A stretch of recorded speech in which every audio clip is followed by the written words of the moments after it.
말씀 전도서 13장 신약성경입니다. 전도서 13장 1절에서 8절 말씀.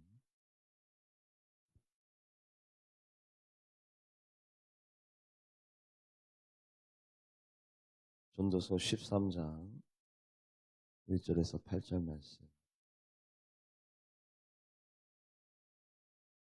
제가 1절, 우리 손님들 2절, 교독에서 8절까지 은혜 나눕니다. 내가 사람의 방언과 천사의 말을 할지라도 사랑이 없으면 소리나는 구리와 울리는 꽹과리가 되고,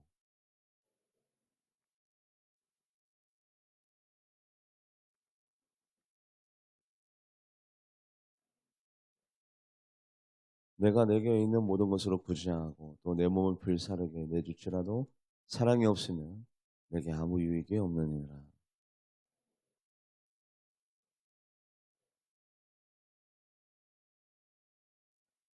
무례히 행하지 아니하며 자기 유익을 구하지 아니하며 성내지 아니하며 악한 것을 생각하지 아니하며 모든 것을 참으며 모든 것을 믿으며 모든 것을 바라며 모든 것을 견디느니라. 사랑은 언제까지나 떨어지지 아니하되 예언도 패하고 방언도 그치고 지식도 패하리라. 아멘. 기도하시겠습니다. 하나님, 고요한 명절을 맞아 이분 저분 사랑하는 분들을 만나 뵙고 오니 그분들에 대한 중보 기도를 끊어지지 아니하리라 결단하고 다짐하는 마음들이 생깁니다. 중보 기도는 사랑의 가장 적극적인 표현입니다. 사랑을 실천하려면 용서부터 해야 됩니다.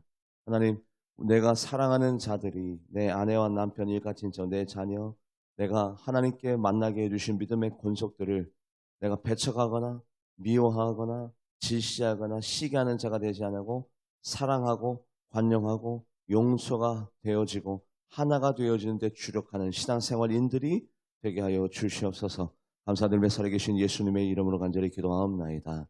아멘. 우리 하나님은 우리를 너무 사랑하시기 때문에 우리의 삶에 대단히 관심이 많습니다. 그리고 우리의 삶에 적극적으로 관여하시고 또 하나님의 살아계심을 나타내시기를 원하세요.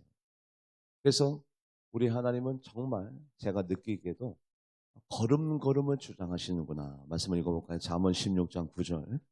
잠언 16장 9절. 합독해 보도록 하겠습니다. 사람이 마음으로 자기 길을 계획할지라도 그의 걸음을 인도하시는 이는 여호와이시니라. 걸음을 인도하시는 나에게 있어서 나의 인생에 있어서 아주 중요한 일들만 중차대한 일들만 관여하시고 간섭하시고 그리고 인도하시고 책임지시는 분이 아니라 아주 평범한 사사로운 가벼운 걸음걸음도 주장하시고 인도하시고 책임지시고 간섭하시고 관여하시는 분이 우리 하나님인데 우리 하나님이 그렇게 나에게 많은 관심이 있으시면서 어떻게 현현하시지 아니하시는가. 즉 하나님께서 나타나셔서 말씀해 주시기도 하고 나를 만나 주시기도 하고 나에게 직접적으로 하나님의 음성을 들려주시기도 해야 되는데 왜 그렇게 하지 않는가? 지금은 구약 시대가 아닙니다. 신약 시대도 아닙니다. 성령 시대에서도 마지막 맨 끝 재림, 리컴하실 주님을 만나 뵐 수 있는 가능성이 있는 마지막 시간, 마지막 세대에 살아가고 있습니다. 하나님은 이미 우리들에게 들려주시고 싶어하는 모든 말씀들을 다 들려주셨고 알게 해주셨어요. 하나님이 우리를 도우실 때 직접적으로 현현하셔서 나타나셔서 돕지 않습니다. 이제는 어떤 방법으로 돕느냐? 사람을 보내주십니다. 말씀을 읽어볼까요? 창세기 2장 20절. 창세기 2장 20절 합독해 보도록 하겠습니다. 아담이 모든 가축과 공중의 새와 들의 모든 짐승에게 이름을 주니라. 아담이 돕는 배필이 없으므로 그래서 하와를 보내줬잖아요. 뭐 하라고? 도우라고. 혼자서는 불완전하니까 완성적이지 않으니까 도우라고 돕는 배필 하와를 보내주셨습니다.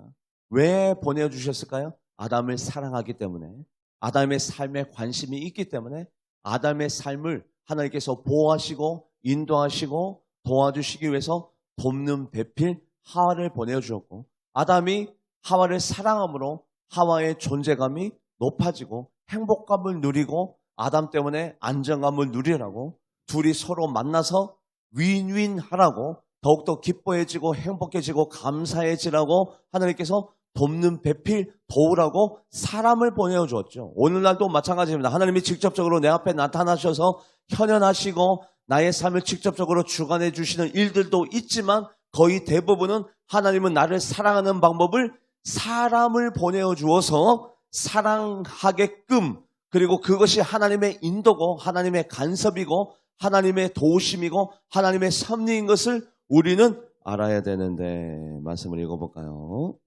아가서 2장 10절 합독해 보도록 합니다. 나의 사랑하는 자가 내게 말하여 이르기를 나의 사랑 내 엿보인 자야 일어나서 함께 가자. 함께. 우리가 왜 함께 하고 있나요? 사랑하라고. 왜 사랑을 해야 되나요? 우리는 서로 돕는 관계가 되어야 되기 때문에 우리가 함께. 이 자리에 우리가 우연히 만났습니까? 아니요. 하나님의 계획하심 따라, 하나님의 섭리하심 따라 우리가 지금 함께 가정을 이루고 믿음의 공동체 가운데 함께 우리가 이 자리에 있습니다. 왜요? 도우라고. 이것이 바로 하나님이 우리를 사랑하는 뭡니까? 증거입니다. 하나님의 살아계심의 표징입니다. 우리를 이렇게 만나게 함께 하여 주시고 인도하고 계신 것이 바로 이것이 하나님의 진리일진데, 말씀을 읽어볼까요? 하나님이 다윗을 사랑했기 때문에 다윗을 돕는 자들을 많이 보내주셨죠. 말씀을 읽어보도록 합니다. 사무엘상 18장 1절. 사무엘상 18장 1절 말씀 합독해 보도록 합니다. 다윗이 사울에게 말하기를 마침에 요나단의 마음이 다윗의 마음과 하나가 되어서 요나단이 그를 자기 생명같이 사랑하니라. 하나님이 다윗을 너무 사랑하기 때문에 요나단을 보내주셔서 요나단 때문에 다윗의 생명이 건져내어지고 피할 길이 내어지고 다윗이 이스라엘 왕이 되는데 가장 많은 역할을 감당해 준 요나단. 왜요? 그 사람을 다윗에게 왜 보내주나요? 하나님이 다윗을 사랑했기 때문에 요나단을 만나게 해주었어요. 요나단 입장도 마찬가지입니다. 요나단은 단명하였죠. 하지만 그 다음 세대를, 요나단의 자녀들을 다윗이 양육할 수 있도록, 그리고 자기가 다 이루지 못한 일들을 다윗을 통해서 성취되고 이루어질 수 있도록 두 사람이 윈윈하라고. 그런데 사랑의 관계에 빠졌는데 그 사랑의 관계가 이해타산적이고 계산적이지 아니하고 다윗이 요낫이 다윗을 뭐처럼 사랑했대요? 자기의 생명. 여러분들, 이게 사랑이라는 겁니다. 우리가 왜 이 자리에 함께 하고 있죠? 서로 도우라고. 서로 돕게 왜 만들었나요? 그게 바로 하나님의 인도하심, 하나님의 관여하심, 하나님의 도우심. 왜 도와야 됩니까? 서로 다 피차 모자라니까. 완성형 사람은 이 세상에 아무도 없으니까 서로의 모자람을 비판하기보다는, 비난하기보다는, 후욕하기보다는 돕고 서로 의지하라. 그래서 사람이 서로 기대고 의지하라. 시너지 효과라는 것이 있습니다. 한 사람이면 감당하지 못하고 싸우지 못하지만 두 사람이면 맞설 수 있고 세 겹줄은 절대 끊어지지 아니하는 시너지 효과. 말씀을 읽어볼까요? 전도서 4장 11절에서 12절 합독해 보도록 합니다. 또 두 사람이 함께 누우면 따뜻하거니와 한 사람이면 어찌 따뜻하랴. 한 사람이면 패하겠거니와 두 사람이면 맞설 수 있나니 세 겹줄은 쉽게 끊어지지 아니하니라. 아하, 그렇구나. 여러분들, 말 한 필이 이 바퀴가 달린 수레바퀴를 6톤을 끓을 수 있대. 6톤. 그러면 말 한 마리가 6톤을 끓이면 말 두 마리면 몇 톤을 끓여야지 정상입니까? 몇 톤을 끓여야? 12톤을 끓여야 정상인데 24톤을 끓일 수 있답니다. 이게 바로 시너지 효과라는 거예요. 서로 만나서 함께하면서 마음을 맞추고 같은 일에 매진하고 동역하고 서로 사랑하면서 모자람을 채우고 서로 도우면 교회에 시너지 효과라는 것이 나타나요. 말 한 필이 6톤밖에 못 끓지만 두 필이면 12톤을 끓여야 정상적이지만 두 필이 만나면 24톤을 끓일 수 있고, 그런데 역시너지 효과가 있습니다. 말이 서로 마음을 맞추지 못해요. 하나가 되지 못합니다. 서로 신뢰하지 못합니다. 서로 견제합니다. 그러면 말 두 말이 12톤을 끓여야 정상적인데 아니요. 사람 한 명도 못 끓여요. 왜요? 역시너지 효과가 서로 땡기는 거야. 서로 견제하기 바빠. 신뢰하지 못해. 단점만 찾아내려고 혈안이 되어 있어. 비판거리만 찾아내. 그러면 말 한마리 한마리가 갖고 있는 역량, 은사, 달란트, 이 모든 것들이 다 무산이 되면서 역시너지 효과가 생기면서 서로 아무것도 못해. 제자리 걸음. 이게 바로 역시너지 효과. 근데 우리가 왜 만나냐? 도우라고, 함께하면서 서로 하나님의 교회를 세우라고 우리가 만났어요. 하나님이 우리를 사랑하는 증거가 뭡니까? 직접적으로 다스리기도 하지만 사람을 보내준다. 그 사람이 내 눈에는 차지 않아도 하나님께서 그 사람을 보내서 나를 돕게 하시고 함께하게 하시고 서로 기도하게 해주시고 교회를 세워나가도록 사람을 보내주신다. 그렇다면 그 사람을 통해서 어떻게 이 교회를, 이 가정을, 우리 가정을, 교회를, 믿음의 공동체를 세워 나가야 할 것인가? 흔히들 많은 크리스찬들이 사랑을 저급적인 단계에 놔둡니다. 사랑? 아니 뭐 다툴 수도 있고 싸울 수도 있고 아웅다웅할 수도 있고 소리 지를 수도 있고 견제할 수도 있고 비판할 수도 있는 거지. 아니에요. 그럴 수 있는 게 아닙니다. 사랑은 굉장히 중요한 위치에 있습니다. 사람이 내가 사람의 방언과 천사의 말을 한다 할지라도 사랑이 없으면 소리나는 구리와 울리는 꽹과리가 되고 내가 예언하는 능력이 있어도 모든 비밀과 모든 지식을 알고 산을 옮길 만한 믿음이 있어도 사랑이 없으면 아무것도 아니요. 내가 내에 있는 것으로 모든 것으로 구제하고 내 몸을 불사르게 내어줄지라도 사랑이 없으면 아무것도. 그러면 보십시오. 방언보다도 예언보다도 산을 옮길 만한 믿음보다도 내 몸을 불사르게 내어주는 자기 전 재산을 바쳐서 구제한다 하더라도 사랑보다 밑에 개념입니다. 밑에 개념. 그런데 한국교회 많은 크리스찬들이 예언 좀 하면, 방언 좀 하면, 좀 헌금 좀 많이 내리고 구제 선교하면 굉장히 높은 자리에다가 여기에다가 은사를 그리고 거기에다가 믿음을, 지식을, 지혜를 좀 안다고 해서 지혜, 지식, 모든 것을 알고 모든 비밀을 알고 지식, 거기를 사랑보다도 높은 자리에다가 올려놓지만 우리는 우리 중심적으로 해석하면 안 되잖아요. 하나님 중심적으로 해석해야 되잖아요. 하나님은 사랑을 가장 높은 단계에다가 놓습니다. 그래서 사랑을 실천하지 못하면 목사도 아니고 장로도 아니고 중직자도 아니고 사랑을 모르면 그리고 다투거나 싸우면 지혜가 있어도 지식이 있어도 은사가 있어도 방언이 있어도 예언을 하여도 온 몸을 내어준다 하더라도 아무것도 아니다. 사랑을 가장 높은 단계에다가 놓았습니다. 누가요? 하나님이, 예수님이. 말씀을 읽어보도록 합니다. 고린도전서 13장 1절에서 3절 합독해보도록 합니다. 내가 사람의 방언과 천사의 말을 할지라도 사랑이 없으면 소리나는 구리와 울리는 꽹과리가 되고 내가 예언하는 능력이 있어 모든 비밀과 모든 지식을 알고 또 산을 옮길 만한 모든 믿음이 있을지라도 사랑이 없으면 내가 아무것도 아니요. 내가 내게 있는 모든 것으로 구제하고 또 내 몸을 불사르게 내줄지라도 사랑이 없으면 내게 아무 유익이 없느니라. 그러면서 사랑은 이렇게 하는 거란다라고 아주 친절하게 가르쳐주죠. 우리 한국 사람들이 사랑의 마음은 있는데 그 사랑을 어떻게 내 삶 가운데 구체화, 현실화하며 나아가야 될지를 잘 모를 때가 많이 있습니다. 그것을 하나님이 미리 아시고 사랑은 이렇게 하는 것이 사랑이란다 라면서 우리들에게 아주 친절하게 가르쳐줍니다. 사랑은 말씀을 읽어볼까요? 고린도전서 13장 4절 합독해 보도록 합니다. 사랑은 오래 참고 여기까지요. 사랑은 오래 참고.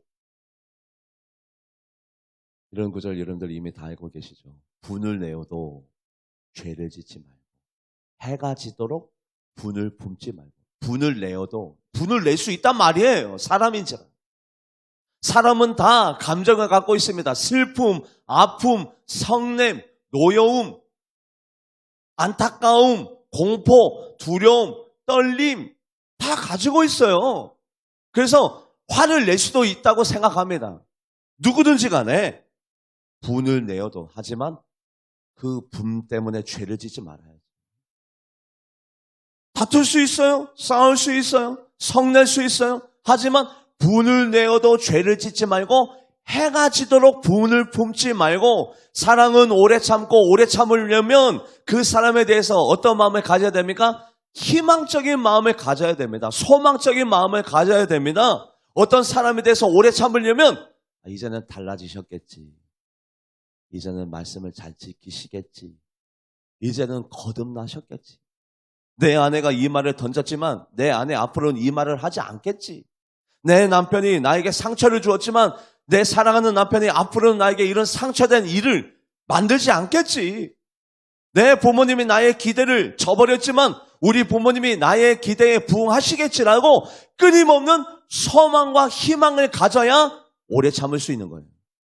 여러분들 오래 못 참으면 어떤 경우에 오래 못 참느냐? 저 사람과 나는 안 돼. 결론을 내는 겁니다. 결론. 단정을 짓는 겁니다. 해가 져도 분을 안 품지 않냐고 품고 있어요. 날마다 그 사람을 바라볼 때 희망적이지 않냐고 소망적이지 않냐고 그 사람은 안 돼. 저 사람은 이래서 안 돼. 이 사람은 저래서 안 돼. 그냥 결론을 가지고 단정을 가지고 사람을 바라보면 오래 참을 수 없어요. 언제 오래 참을 수 있느냐?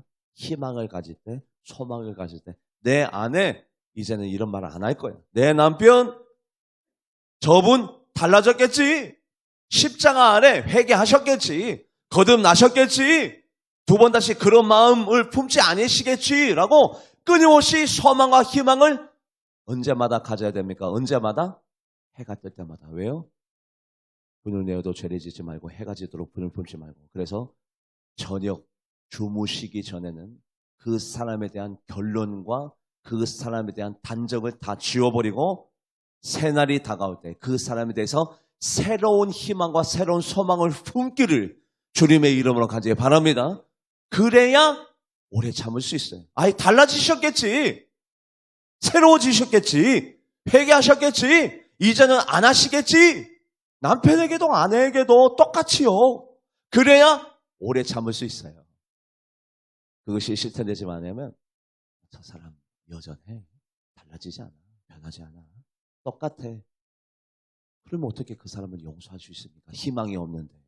소망이 없는데 어떻게 용서할 수 있습니까? 그래서 사랑은 오래 참고. 두 번째 말씀을 읽어볼까요? 고린도전서 13장 4절 합독해 보도록 합니다. 사랑은 오래 참고 사랑은 온유하며 온유하다는 표현이 히브리어는 아나부, 헬라어로는 프리우스. 아나부와 프리우스. 온유함. 여러분들 온유함을 다양하게 해석할 수 있습니다만 가장 성경적으로 사랑은 온유하고 이 온유를 해석하자면 아나부 프리우스. 아나부 프리우스가 어떤 뜻이냐면 진리를 실천하는 사람을 아나부 프리우스. 진리. 여러분들 이 세상의 진리 중에 진리는 뭡니까? 하나님은 사랑이시라. 사랑하지 아니한 자는 하나님을 알지 못하나니. 하나님은 사랑이시라. 이 세상에서 진리 중에 가장 큰 진리가 사랑인데 그 진리를 실천하는 사람을 아나부, 온유하다. 모세가 온 지면에 모세가 이 온 지면에서 이 세상에서 가장 뭐한 사람이라고 인정받았어요? 온유한 사람. 뭐 했을 때? 누구가 누구를 용서했을 때? 아론과 미리암을 뭐 했을 때? 용서했을 때 온유하다라는 하나님 앞에 칭찬받고 인정함을 받았거든요. 그래서 온유하다는 뜻은 뭐냐면 뭐를 잘하는 사람이냐? 뭐를 잘하는 사람이에요? 용서를 잘하는 사람. 말씀을 읽어볼까요? 민수기 12장 3절. 민수기 12장 3절 합독해 보도록 하겠습니다. 이 사람 모세는 온유함에 지면이 모든 사람보다 더하더라. 용서. 그게 바로 온유한 사람. 두고 보자. 받은 대로 돌려주리라. 이는 이대로 악은 악대로 내가 그대로 받은 대로 돌려주리라. 그런데 용서는 뭐냐? 없는 것으로 만드는 것이 용서입니다. 대부분 사람이 싸울 때 이렇게 싸우죠. 내가 저번에도 봐줬고 이번에도 양보해줬고 내가 2년 전에도 내가 참아줬고 내가 저번에도 양보해줬는데 이번에는 도무지 못 참아. 그러면 그때 용서해준 게 아니라 뭐죠? 쌓아놓은 거죠. 용서는 뭐냐? 기억을 안 하는 게 용서입니다. 쌓아놓는 거하고 용서하는 거하고 구분할 줄 알아야 되는데, 이번에도 저번에도 내가 참고 양보해주고 져주고 눈 감아줬는데 이번에는 못 참아. 이거는 그때 그 당시에 용서한 게 아니라 쌓아놓은 거죠. 사랑은 오래 참고 사랑은 온유하며, 여기에서 온유는 용서입니다. 우리가 하나님 앞에 용서함 받았듯이 하나님께서 나의 모든 죄를 찢어버렸다고 그랬어요. 내가 심판대 앞에 섰을 때 나에게 불리하게 작용될 율법 조문을 찢어버렸어요. 그것이 바로 용서인 것처럼 사랑은 오래 참고 사랑은 온유하며, 여기서 말하는 온유는 용서를 뜻해요. 사랑을 계속해서 말씀을 읽어볼까요? 고린도전서 13장 4절 합독해 보도록 하겠습니다. 사랑은 오래 참고 사랑은 온유하며 시기하지 아니하며. 시기가 뭡니까? 어떤 한 사람의 훌륭함과 탁월함을 인정하지 않냐고 그 사람을 내 수준으로 끄집어내리는 것. 내 수준으로 끄집어내리는 것을 시기라고 하죠. 남녀 간에 우리가 서로 시기하지는 않습니다. 그런데 사랑을 실천할 때 시기하는 자들이 너무 많아요.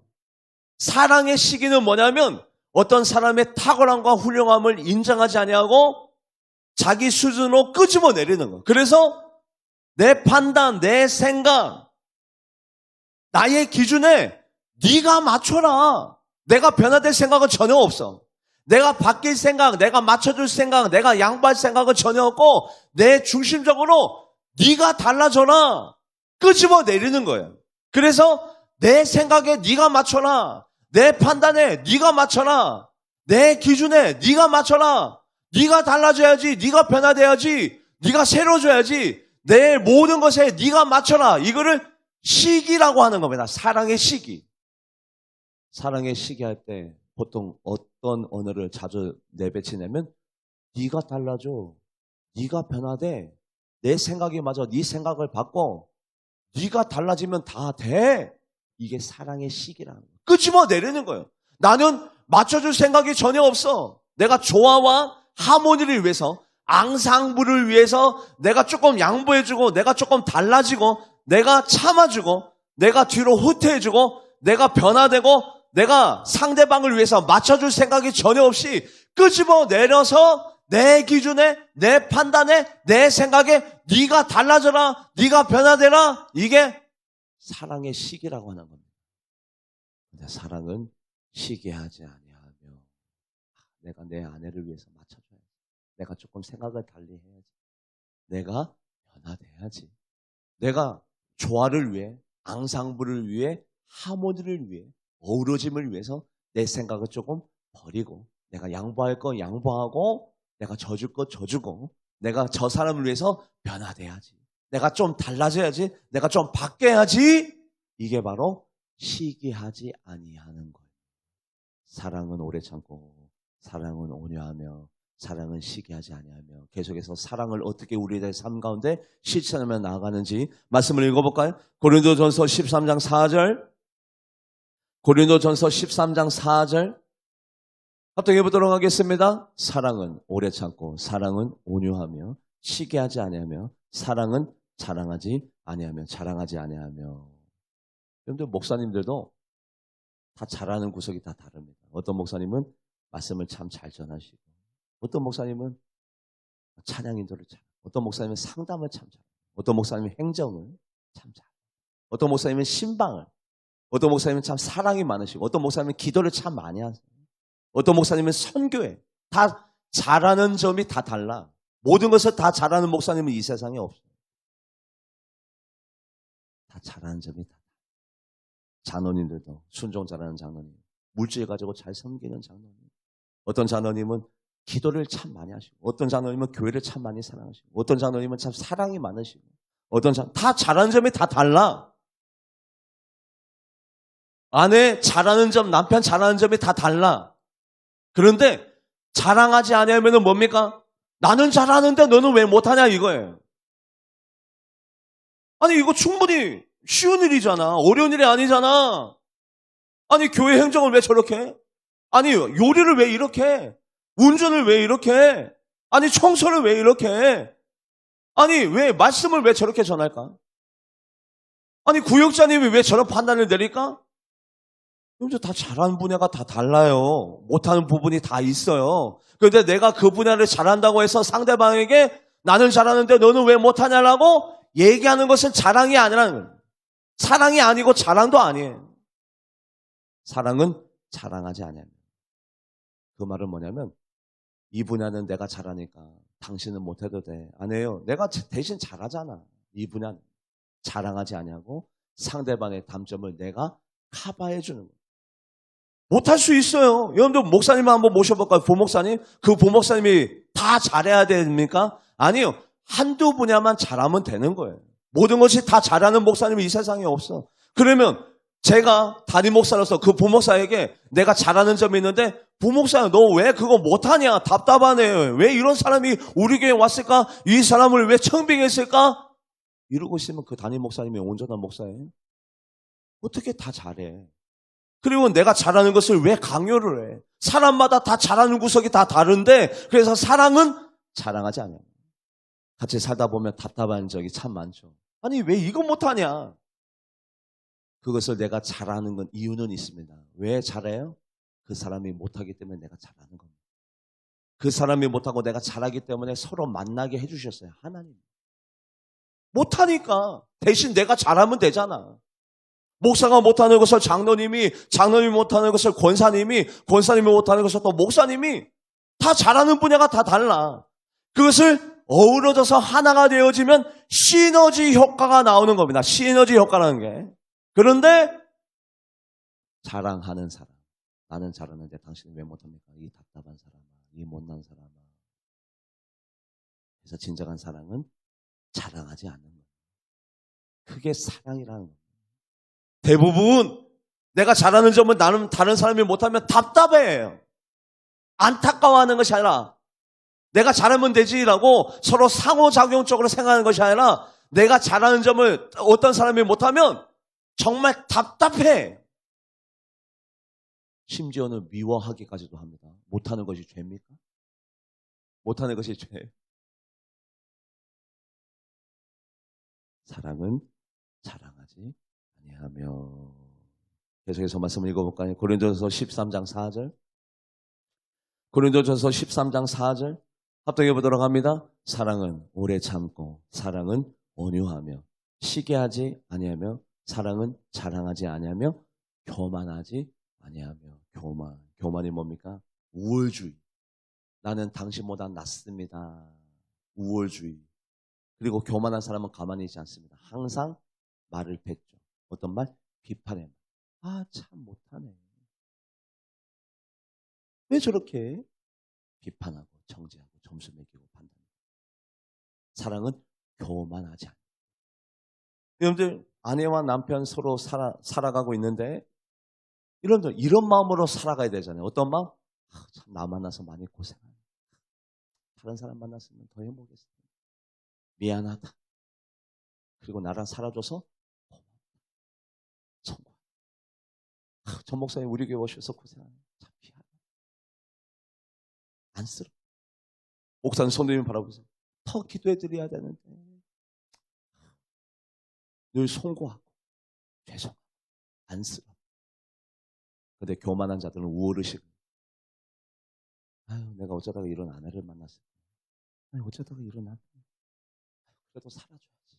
내가 이 인간은 내가 안 살아주면 누가 살아줘? 목사가 내가 이 교회에 왜 왔지? 내 영향에 비해서 교회가 너무 작잖아. 성도는 목사가 왜 저따운 목사가 우리 교회에 왔어? 훌륭한 목사님 왔으면 얼마나 좋아. 인정하지 않고 교만한 마음을 가지고 끊임없이 비판. 여러분 사랑은 교만하지 않으며 교만이 뭔지 아십니까? 비판의 말로 사랑해야 될 사람에게 상처를 주는 거예요. 상처. 이 상처가 얼마나 아픈지, 얼마나 마음을 휘벼파는지. 사랑은 교만하지 아니하고. 교만한 사람의 특징이, 교만한 사람이 칭찬하는 거 봤습니까? 저는 이때까지 본 적이 없습니다. 교만한 사람이 남을 인정해주고 남을 세우고 남을 더욱더 잘되게 만들고 칭찬해주고 아니요, 전 한 번도 못 봤어요. 교만한 사람들은 항상 끄집어 내리거든요. 어떻게? 비판의 말. 이렇고 저렇고 저렇고. 끄집어 내려가지고 역시너지 효과가 교회에서 생기게 그 사람의 역량이 아내와 남편의 잘난 점이 탁월함이 훌륭함이 다 사라지고 무마가 되게 역시너지 효과가 나타나게 안 되게끔 만들거든요. 여러분들 그거 하나님이 굉장히 싫어합니다. 사랑은 교만하지 않아요. 계속해서 말씀을 읽어볼까요? 고린도전서 13장 5절 고린도전서 13장 5절 합독해 보도록 하겠습니다. 무례히 행하지 아니하며 자기 유익을 구하지 아니하며 성내지 아니하며 악한 것을. 근데 제가 저희 아내가 저한테 인정하는 게 있습니다. 그게 뭐냐면 당신은 연애할 때보다 지금 나한테 더 잘해주고 있다. 사실이에요. 제가 연애할 때는 무례히 행할 때도 말을 함부로 할 때도 있었습니다. 무례히 행할 때도 있었습니다. 제가 왜 그렇게 했냐면 저의 있는 모습을 그대로 보여줘야 그 사람이 저를 선택하든지 선택하지 않든지 할 거 아니에요. 저의 좋은 면만 보여줬다가 나중에 그 좋은 면만 보고 결혼했다가 후회하는 일이 발생되지 않도록 저는요. 오히려 연애할 때 저의 있는 모습을 그대로 다 보여줬습니다.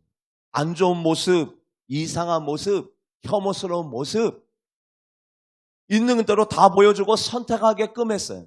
그러고 난 다음에 결혼하고 난 다음에는 남의 것이 나의 것이 됐죠. 나의 것이 됐을 때 나의 것을 어떻게 해야 돼요? 더욱더 귀중하게, 소중하게, 더욱더 예의 있게, 무례히 행하지 않냐고 더욱더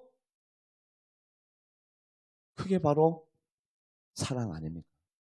그래서 내 것이 되었으면 다른 사람보다도 내 아내와 남편과 우리 장로님과 우리 교육자님과 우리 성도님들을 다른 교회 분들보다 더욱더 소중하게 귀중하게 여겨야 되는데 지방에 나가서 목사 욕하고 다른 교회 성도님들에게 다른 목사님들에게 우리 교회 장로님 욕하고 우리 교회 얘기하는 게 아니에요. 이상하죠? 내 것이 되었는데 우리 것이 되는데 지방에 나가서 목사는 장로 욕을 하고 장로는 목사 욕을 하고 다른 사람에게 비난하고 비판하고 무례히 행하고 예의도 없고 선을 넘어버리고 이상하죠. 내 것이 되면 오히려 더 잘해야 되는 거 아닙니까? 남의 것이 되었을 때는 못해도 돼요. 무례히 행해도 돼요. 말 함부로 해도 됩니다. 비난해도 돼요. 하지만 내 것이 되었을 때 무례히 행하지 아니하고 귀하게 여기고 소중하게 여기고 하나님이 만나게 해주신 사람이니까 내 마음에는 맞지 않아도 그래도 귀하게 여기고 성내지 아니하고 소중하게 여겨서 나가는 것이 그게 바로 기본 아닙니까? 그래서 사랑은 말씀을 읽어볼까요? 고린도전서 13장 5절 고린도전서 13장 5절 합독해 보도록 합니다. 무례히 행하지 아니하며 자기 유익을 구하지 아니하며 성내지 아니하며 악한 것을 생각하지 아니하며. 여러분들 서로 사랑하는 관계 중에 가장 악한 생각이 뭔지 아십니까? 의심. 내 아내 못 믿겠어. 내 남편 못 믿겠어. 목회자 뒷조사하고 시간 체크하고 의심하고 달아보고 점수 매기고 목사는 성도님들은 어떤 사람일까 점수 매기고 의심하고 신뢰하지 못하고 신용하지 못하고 믿는 마음도 아예 없어. 판단 내리고. 그게 굉장히 사랑의 관계 가운데 악한 생각입니다. 여러분들 내 것이 되었으면 믿어야죠. 안 믿어지면 내 것이 되지 말게 했어야지. 내 아내만큼은 이런 사람이다. 내 남편만큼은 이런 사람이다. 신뢰, 믿음이 있을 때 그때 결혼하는 거 아닙니까? 결혼하기 전에는 무례히 행해도 돼요. 왜냐면 나에 있는 모습을 다 보여줘야 되니까. 하지만 내 것이 되면 무례히 행하면 안 되죠. 더욱더 소중하게 귀중하게 아끼고 그게 바로 사랑입니다. 많은 사람들은 거꾸로 결혼하기 전에 가문이 있어 가장 좋은 면만 얘기해주고 달콤한 말로 해줬다가 결혼하면 내 것이 되면 그때부터 안 좋은 비난, 비판, 현실 거꾸로 해, 거꾸로. 그거는 속임, 사기잖아요, 사기. 그거는 한 사람의 인생을 망가뜨리는 속임이잖아요, 속임. 사랑은 무례히 행하지 않은 겁니다. 성내지 않은 겁니다. 사랑을 말씀 읽어볼까요? 고린도전서 13장 7절 고린도전서 13장 6절. 고린도전서 13장 6절. 합독해 보도록 합니다. 불의를 기뻐하지 아니하며 진리와 함께 기뻐하고. 근데 제가 금요 철회 때부터 지금 사랑에 대해서 계속해서 말씀을 전해드리고 있습니다. 사랑의 가장 적극적인 표현이 뭐라고요? 중보기도. 사랑의 첫 걸음이 뭐라고요? 용서. 용서가 돼야지 사랑을 시작할 수 있습니다. 사람을 용서하지 못하면 아예 사랑을 시작도 못합니다. 용서가 안 되는데 어떻게 사랑을 시작해요? 그런데 이 세상에는 선인보다도 악한 자들이 많아요. 이 고을에 선한 사람 한 사람이라도 있느냐? 정의와 공의를 행하는 한 사람이라도 있느냐? 그러면 이 고을을 멸망하지 않겠다. 그 사람, 그 말이 누구의 말입니까? 하나님의 말이에요. 한 사람도 없어, 의인이. 의인 10명이 없어서 소돔과 고모라 성이 멸망당했잖아요. 그 소돔과 고모라 성이 최소한 6만 명에서 10만 명 살고 있었는데 의인 10명이 없었어요? 그러면 우리 주변에 선한 사람보다는 악한 사람들이 많은데 악한 사람들이 나에게 던진 말, 던진 표정, 악한 사람들이 내 앞에서 행했던 행동, 액션, 그것들을 우리가 용서하지 못하면 우리가 어떻게 사랑을 실천합니까? 용서 자체가 안 되는데. 그러고 난 다음에 사랑의 가장 적극적인 표현이 중보기도인데, 여러분들, 내가 누군가 부모님을 사랑하고 내 형제 자매를 사랑하고 내 동생을 사랑한다면 이 사람을 불의의 길에서 선한 길로 인도하여서 이분들을 구원받는 하나님의 백성으로 만드는 그 일이 가장 사랑의 적극적인 행동이 될 줄 믿습니다.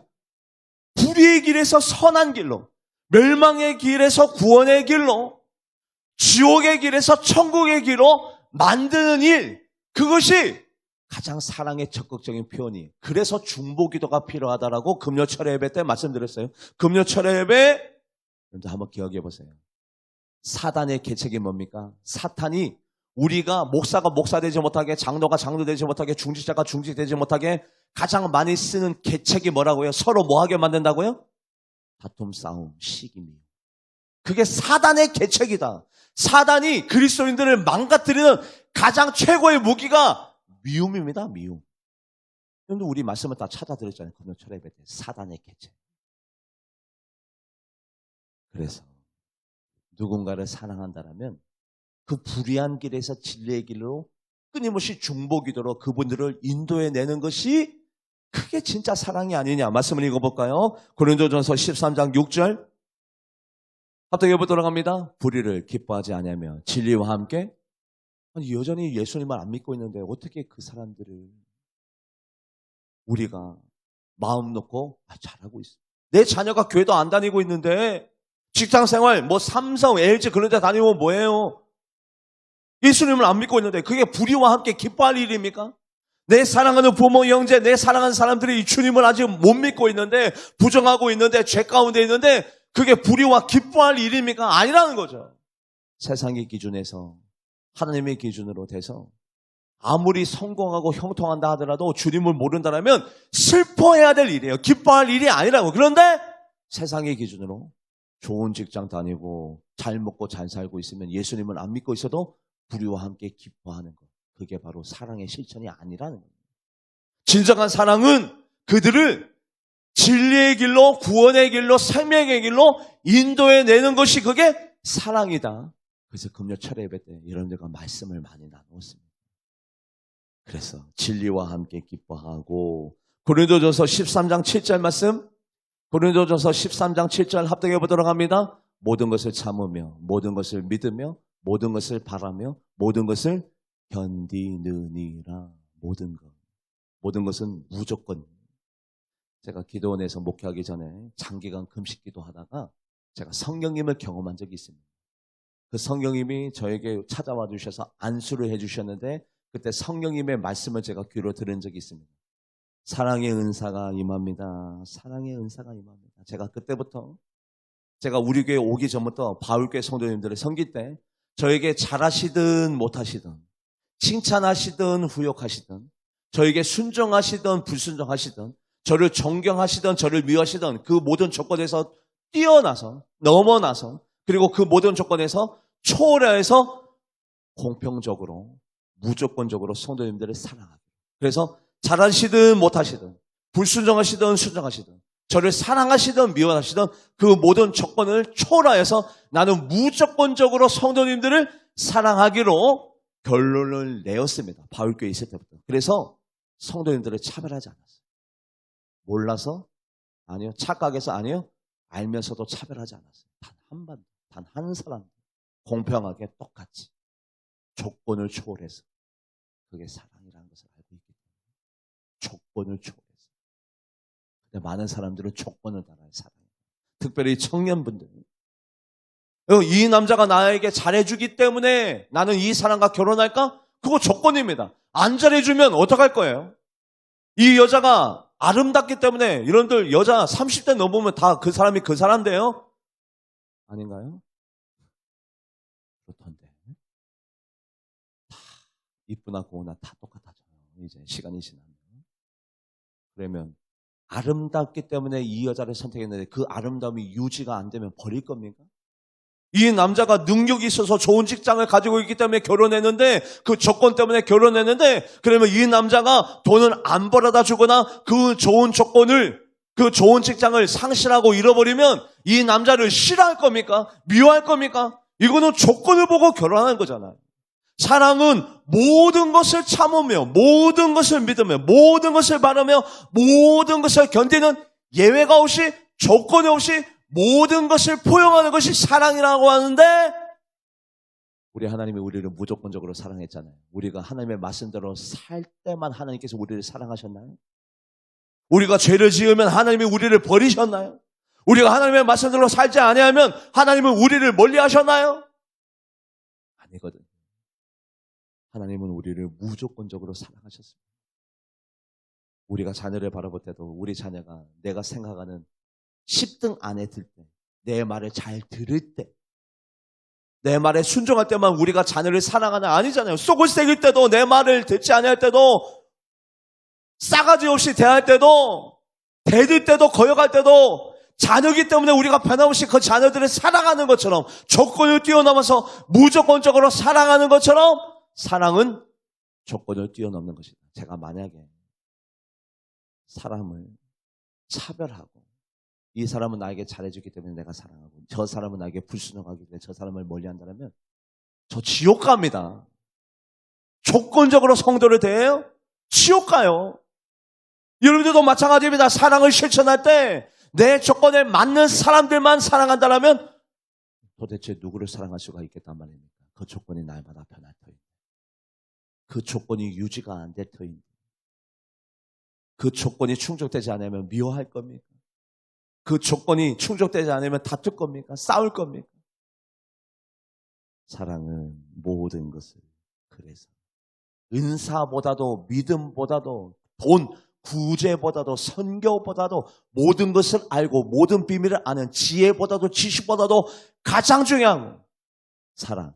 그래서 예수님께서 내가 너에게 계명을 새롭게 가르쳐준다. 하나님을 사랑하고 이웃을 사랑하는 이 계명보다 더 큰 계명이 없느니라. 그것이 바로 사랑. 그래서 오늘 본문 말씀의 마지막 결론. 고린도전서 13장 13절 합독해 보도록 하겠습니다. 그런즉 믿음, 소망, 사랑 이 세 가지는 항상 있을 것인데 그 중에 제일은 사랑이라. 아멘. 기도하시겠습니다. 하나님 아버지, 우리가 사랑하는 부모님, 형제, 일가 친척을 만나고 뵈니 그분들이 보고 싶습니다. 보고 싶은 데서 끝나지만 말고 내가 사랑하는 사람들을 위해서 가장 사랑의 적극적인 표현, 중보 기도자가 되어져서 그분들의 슬픔과 아픔과 그분들의 연약함을 위해서 중보 기도자로 살아가서 사랑을 적극적으로 표현하면서 살아가는 우리 모두가 되게 하여 주시옵소서. 오늘 사랑은 어떤 것인지 은혜를 나눴습니다. 사랑은 바로 이것이 우리들에게 삶의 기준이 되고 덕목이 되고 내가 반드시 내 삶 가운데 실천해야 될 실천 덕목이 되어져서 믿음, 소망, 사랑 중에 그 중에 제일은 사랑이라. 그 사랑의 기준을 성취함으로 하나님 앞에 칭찬받고 인정받는 우리 모두가 되게 하여 주시옵소서. 감사드리며 살아계신 예수님의 이름으로 간절히 기도하옵나이다. 아멘. 찬양하시면서 준비하신 예물 드리도록 하겠습니다.